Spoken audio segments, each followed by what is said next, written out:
तर नमस्कार. देशाचे प्रधानमंत्री आदरणीय नरेंद्र मोदीजी यांच्या नेतृत्वामध्ये असलेल्या देशातल्या सरकारने GST परिषदेच्या माध्यमातून देशामध्ये नवीन GST कर प्रणाली ही आजपासून लागू केलेली आहे. आणि त्या अनुषंगाने भारतीय जनता पार्टीच्या राष्ट्रीय कार्यालयातून, प्रदेश कार्यालयातून ज्या सूचना दिलेल्या आहेत त्या सूचनेप्रमाणे ठाणे जिल्हा ग्रामीण भारतीय जनता पार्टीच्या वतीने आज ही पत्रकार परिषद घेण्याच्या सूचना देण्यात आलेल्या होत्या. त्या पत्रकार परिषदेच्या प्रसंगी जिल्हाध्यक्ष जितेंद्र डाकी, PK म्हात्रे, आपण सर्व पत्रकार, आपलं सगळ्यांचं मी स्वागत करतो. आणि खऱ्या अर्थाने आज आपल्या देशामध्ये नवरात्रीचा उत्सव सुरू होत आहे. आणि या नवरात्रीच्या उत्सवाच्या बरोबरच 15 ऑगस्टला देशाच्या प्रधानमंत्र्यांनी लाल किल्ल्यावरून जी घोषणा केली होती बचत उत्सवाच्या माध्यमातून, तो बचत उत्सव आजपासून सुरू होत आहे. आणि निश्चितपणाने देशामध्ये 4 GSTच्या कर प्रणाली होत्या, त्या आता 2 वर आलेल्या आहेत. आणि काही विशिष्ट ज्या बाबी आहेत, ज्या माणसाच्या शरीराला आघात करणाऱ्या अशा काही पेय आहेत, काही वस्तू आहेत, त्यांच्यासाठी एक वेगळी कर प्रणाली लागू केलेली आहे. परंतु आता 18%, 28% आणि 12% ह्या दोन्ही कर प्रणाली रद्द करून 5 आणि 12, 5 आणि 18 या दोन कर प्रणाली आपल्या देशामध्ये आजपासून लागू होत आहे. आणि ह्याचा सर्वसामान्य जनतेच्या जीवनावर खूप मोठ्या प्रमाणात परिणाम होणार आहे. जवळजवळ 376 वस्तू ह्या स्वस्त होणार आहेत. आणि 1200 शिशीच्या आतल्या सर्वसामान्यांना परवडणाऱ्या गाड्यांपासून, TV पासून, फ्रीज पासून या सगळ्या वस्तू ज्या आहेत या स्वस्त होणार आहेत. आणि म्हणून एकंदरीत आपण सगळं बघितल्यानंतर जेव्हा बजेट सादर झालं देशाचं, त्या बजेटमध्ये 12 लाखापर्यंतच्या उत्पन्नाला इन्कम टॅक्स मधून सूट दिली. जर 12 लाखाचं उत्पन्न हे इन्कम टॅक्सच्या कक्षेत असतं तर जवळजवळ 3 लाखापर्यंतचा इन्कम टॅक्स भरावा लागला असता. आता त्यामध्ये सूट दिल्यामुळे सर्वसामान्य माणसांच्या जीवनामध्ये निश्चितपणाने हा इन्कम टॅक्स वाचणं म्हणजे बचत झाली असा त्याचा अर्थ आहे. आणि आता GSTच्या माध्यमातून खऱ्या अर्थाने मोदीजींनी जे वाक्य वापरलं की बचत उत्सव, हा निश्चितपणाने बचत उत्सवासारखाच आहे. सर्वसामान्य माणसांना दिलासा देणारा आहे. जीवनावश्यक सगळ्या वस्तू ज्यांना 12% किंवा 18% GST होता, त्या 5%च्या कक्षेत काही आलेल्या आहेत, काही GST पासून मुक्त केलेल्या आहेत. हे निश्चितपणाने सर्वसामान्य माणसं असतील, मध्यमवर्गीय असतील, उच्च मध्यमवर्गीय असतील, या सगळ्यांचं जीवन ह्या GSTच्या रिफॉर्ममुळे सुकर होणार आहे. आपण सर्व पत्रकार मंडळात आपण जाणताच आहात, विरोधी पक्षाच्या लोकांनी जेव्हा GST 2017ला लागू झालं त्यावेळेला किती देशामध्ये गोंधळ घातला होता. त्या GSTच्या मुळे महागाई वाढेल, सर्वसामान्यांना त्रास होईल, म्हणून GST रद्द करावा. खरं तर पूर्वी UPEचं सरकार असताना त्यांनीही GST आणण्याचा प्रयत्न त्यावेळेला केला होता, पण त्यांचा प्रयत्न यशस्वी झाला नाही. तो मोदीजींनी केल्यानंतर राजकीय दृष्टिकोनातनं, राजकीय हेतू मनामध्ये ठेवून त्याला विरोध करण्याची भूमिका UPEच्या सगळ्याच सहकार्याने घेतली, परंतु त्याला न वाजता मोदीजींनी देशामध्ये जीएसटी कर प्रणाली लागू केली आणि खऱ्या अर्थाने आता आपण महिन्याला 2.25 लाख कोटीपर्यंतचं उत्पन्न हे जीएसटीच्या माध्यमातून आपल्या देशाला मिळायला लागलं. मला असं वाटतंय की आता जीएसटीचा रिफॉर्म झाल्यामुळे बऱ्याचशा वस्तू स्वस्त होणार आहेत आणि स्वस्त झाल्यामुळे कदाचित क्रयशक्ती, प्रत्येक ग्राहकाची क्रयशक्ती वाढेल आणि जास्त प्रमाणात तो खरेदी करेल. यामुळे जीएसटीचं उत्पन्नही वाढेल आणि सर्वसामान्य माणसाला एखादी वस्तू खरेदी करायची असेल तर पूर्वी जे पैसे द्यावे लागत होते त्याच्याऐवजी कमी पैसे द्यावे लागत असल्यामुळे त्यांच्या जीवनामध्ये निश्चितपणाने एक आनंदाचा क्षण देण्याचं काम देशाचे प्रधानमंत्री नरेंद्र मोदीजी यांनी केलं. सगळ्यात महत्वाचा मुद्दा काय असेल, मोदीजींनी कालच्या त्यांच्या देशाला उद्देशून जे संबोधन केलं त्या संबोधनामध्ये स्वदेशीचा मुद्दा पुन्हा एकदा आला.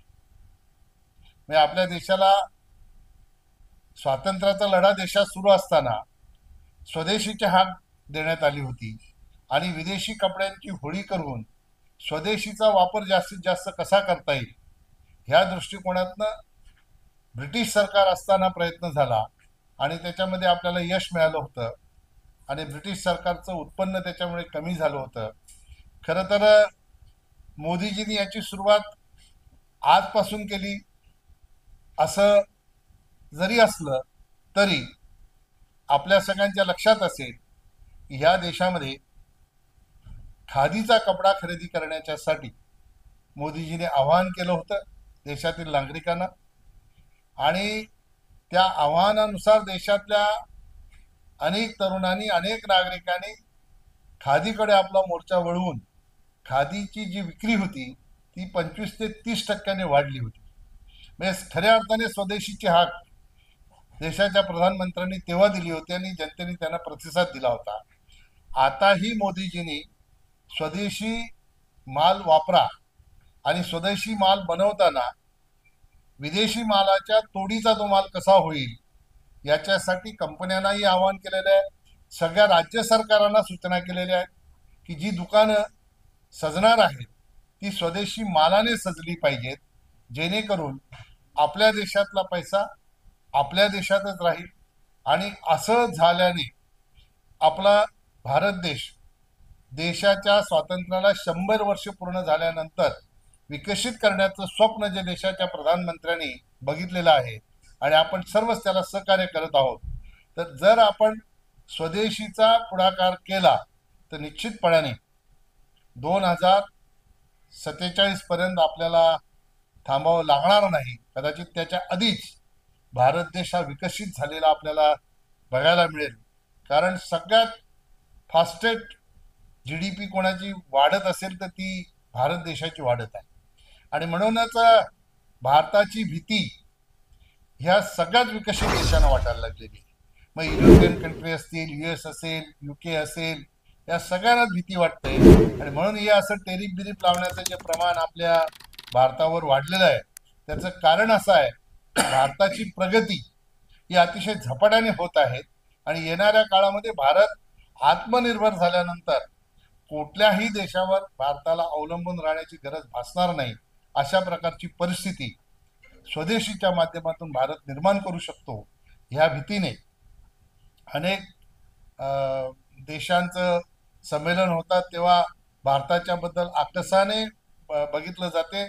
त्याचं एकमेव कारण असं आहे की भारत अतिशय जलद गतीने पुढे जाणारे विकासाच्या दृष्टिकोनातनं देश आहे आणि म्हणून अमेरिकेसारख्या राष्ट्रांनी आपल्याला जास्तीचा टेरिफ लावून भारताला खऱ्या अर्थाने त्यांनी झुकवण्याचा प्रयत्न केला, परंतु देशाचे कणखर प्रधानमंत्री आणि 140 करोड देशवासियांचा असलेला मोदीजींना पाठिंबा, त्यामुळे भारत कुठल्याही देशासमोर झुकणार नाही.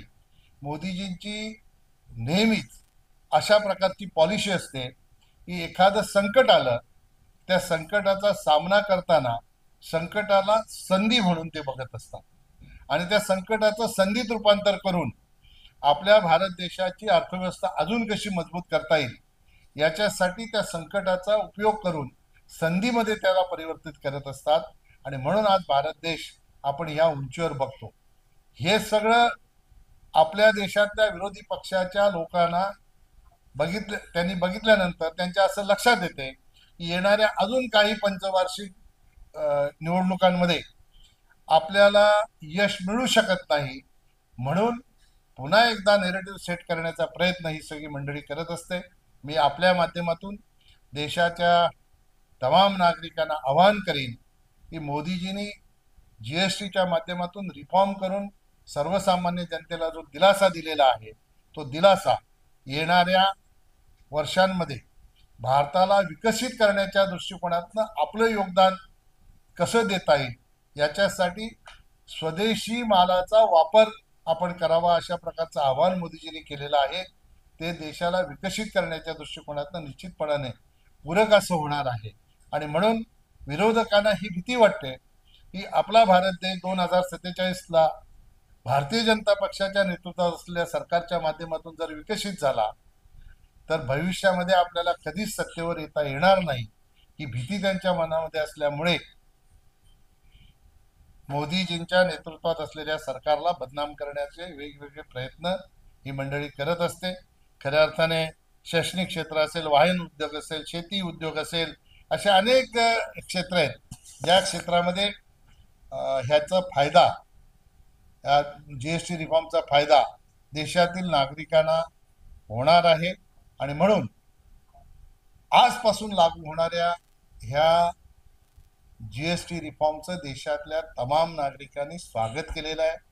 देशातले लोक, जसं बचत उत्सव मोदीजींनी उल्लेख केला, आज नवरात्रचा उत्सव आहे. नवरात्रीच्या दुर्गा मातेचा आशीर्वाद हा मोदीजींना आहे आणि त्यामुळे मोदीजी असे धाडसी निर्णय घेऊन देशाच्या जनतेला खऱ्या अर्थानं त्यांचं जीवन सुखकर करण्यासाठी प्रयत्नशील असतात. आणि मी दुर्गा मातेला प्रार्थना करीन. काल मी एका टी व्ही चॅनलवर डिबेट बघत होतो. त्या डिबेटमध्ये, आता काय त्या टी व्ही चॅनलचं नाव घेतलं की दुसरे चॅनलवाले दाखवत नाही, ते डिबेट बघत होतो. त्या ठिकाणी एका रिटायर मिलिटरी मॅनला प्रश्न विचारला की तुम्ही ह्या जीएसटी रिफॉर्मला कसं घेता, तर त्याने अतिशय सूचक असं त्या ठिकाणी वक्तव्य केलं. त्यांनी सांगितलं की हा दिवस दूर नाही की आता 12% आहे, येणाऱ्या काळात 5% होईल, पण 12% बंद होऊन फक्त 5% जीएसटी कदाचित सरसकट आपल्या देशामध्ये लागू होईल, अशा प्रकारची भावना एका सहकार्याने आपल्या एका चॅनलवर मांडली. खऱ्या अर्थाने सोशल मीडियावर जे अभियान मोदीजींना बदनाम करण्याच्या साठी वापरलं जाते, माझं आपल्याला सगळ्यांना आव्हान आहे की आपण पत्रकार मंडळी आहेत, आपण खरी माहिती घेऊन खऱ्या अर्थानं सोशल मीडियावरती माहिती काउंटर दिली पाहिजे. आणि खऱ्या अर्थाने हा जीएसटी कमी करून जनतेला दिवाळीच्या आधी नवरात्रोत्सवाच्या पहिल्या दिवशी मोदीजींनी उपहार दिलेला आहे असं म्हटलं तर चुकीचं ठरणार नाही. आणि म्हणून आपल्या माध्यमातून मी तमाम जनतेला विनंती वजा सूचना करीन, मोदीजींच्या नेतृत्वात असलेल्या केंद्र सरकारच्या माध्यमातून अर्थमंत्री निर्मला सीतारामनजी यांच्या अध्यक्षतेखाली असलेल्या जीएसटी परिषदेमध्ये देशातील सगळ्याच राज्यांचे अर्थमंत्री हे त्या ठिकाणी असतात. आणि त्या जीएसटी परिषदेने घेतलेला हा निर्णय हा निश्चितपणाने येणाऱ्या काळात देशाला विकासाच्या दृष्टिकोनातून अजून उंचीवर नेणार आहे असं म्हटलं तर चुकीचं ठरणार नाही. फक्त यूपीए इंडिया आघाडीचं जे आता गठबंधन आहे त्यांच्या प्रतिक्रिया वेगवेगळ्या येतील, पण त्या प्रतिक्रियेकडे जनता निश्चितपणाने दुर्लक्ष करेल, कारण जनतेला माहीत आहे की आपल्या हिताचे निर्णय कोण करतो. आपल्यासाठी सकारात्मक देशाच्या माध्यमातून योजना कोण आणतो, की देशाच्या सरकारच्या माध्यमातून योजना कोण आणतोय सगळ्या जनतेला माहीत आहे. आणि म्हणून मोदीजी हे फक्त आपल्या देशाचे लीडर राहिले नाही, देशाचे फक्त नेता राहिले नाही, तर ते विश्व नेता म्हणून त्यांना लोक संबोधायला लागलेले आहेत. त्याचं एकमेव कारण हेच आहे की भारताची पत विकासाच्या माध्यमातून मोदीजींनी विश्वामध्ये मजबूत केलेली आहे. आणि ह्याच पत जे भारताची पत मजबूत केलेली आहे त्याच माध्यमातून खऱ्या अर्थाने भारत देश विकसित होण्याच्या दृष्टिकोनातनं पुढे जात आहे.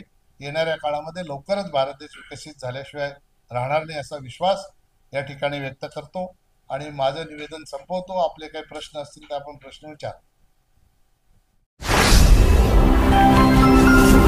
Speed news Bharat.